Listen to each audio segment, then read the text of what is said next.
Do you use sunscreen? Yes. Yes, I do. No, but I know I should.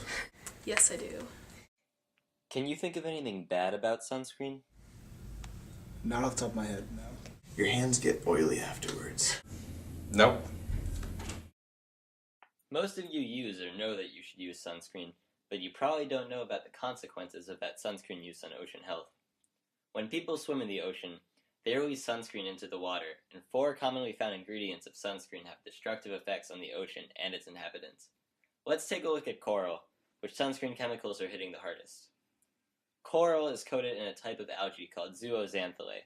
Don't worry, you don't need to remember that. What you should know is that these algae, represented by these red dots, provide nutrients for the coral, the larger structure, and give it its color.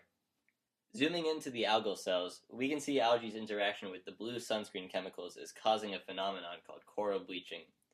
Zooming in even more, we can see that the chemicals in the sunscreen, the blue X's, interact with viruses present in the algal cells, the black dots, activating the lytic cycle in the viruses.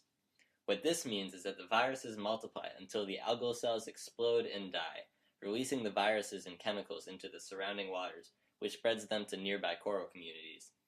This loss of algae deprives coral of its nutrients, and sadly, it leaves them bare to die. Along with rising ocean temperatures and changes in salinity, sunscreen chemicals are a serious trigger for coral bleaching. An estimated 20% of the world's coral reefs have been lost due to coral bleaching as of the year 2003, represented here by the red dots.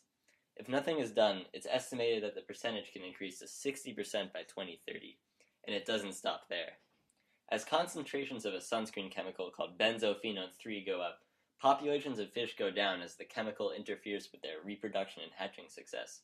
So, why should you care? To start, coral reefs house the most aquatic species per unit area in the ocean, which includes about 4,000 species of fish. So, without coral reefs, there would be significantly fewer environments for a wide range of marine animals, which would lead to massive decreases in their populations and could result in extinctions.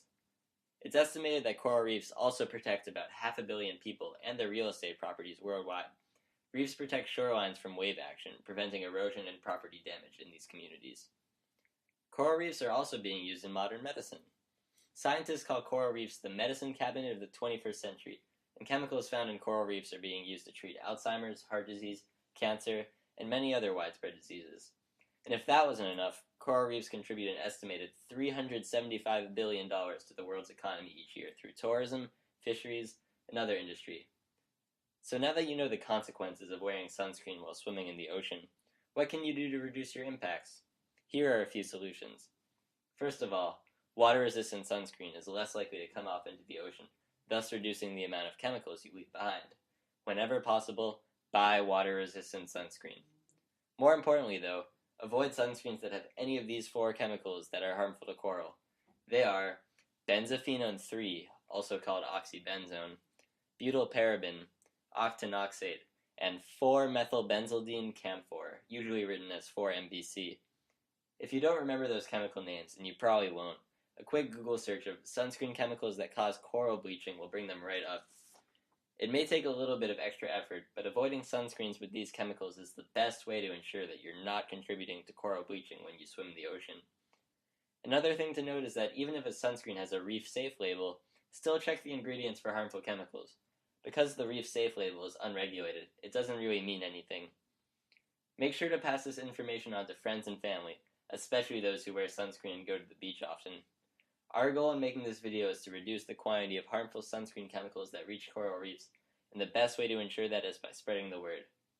Ethical consumption may take a little extra time, money, and attention, but now that you're aware of the effects sunscreen can have on coral reefs, hopefully you see how that extra bit of effort is justified. Now that you know how harmful it can be, would you put in that little bit of effort? Yeah, I would buy the different sunscreen. Yeah. Yes, I would.